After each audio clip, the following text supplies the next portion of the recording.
जय गुरु। आज आलोचनार विषय होउछि धर्म एवं सामाजिक प्रथा भितर संपर्क कौन। प्रश्नटी करिसेंती मिस साइकोस।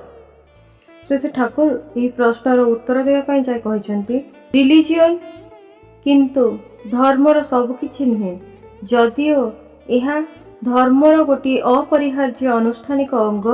धातुगत अर्थ दृष्टि बुझाक गले रिलीजियन कथार अर्थ हुए इष्ट को ग्रहण करी ईश्वर संगे निजक नूतन करी बांधी पकाइबा। गोटे कथारे दीक्षा माध्यम पुनर्जन्म लाभ करिबा।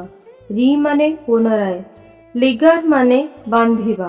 धर्म माने ताहा ही करिबा जहिरे सपरिवेश आम मानकर बंचिबा बढ़िबा अक्षुण्ण रहे। निजर मन गढ़ा रकमरे बंचिबा बढ़िबा पथरे चलिले हेबो नहीं, सेथिरे पादे पादे गोलमाल सृष्टि हेबो।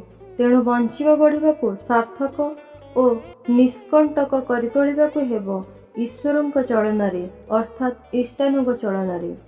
सोशियल कस्टम सामाजिक प्रथा एपरि भावरे गढ़ी तोलिबाकू हेबो जद्वारा ताहा धर्म अर्थात बंचिबा बढ़िबार परिपोषणी हुए। ताहा ही गर्हित जहा एहार अंतराय होई छिड़ा हुए ताहा ओभरकम बा अतिक्रम करिबाकू हेबो, मोल्ड नियंत्रण करिबाकू हेबो। आलोचना प्रसंग नवम खंड पृष्ठ 88।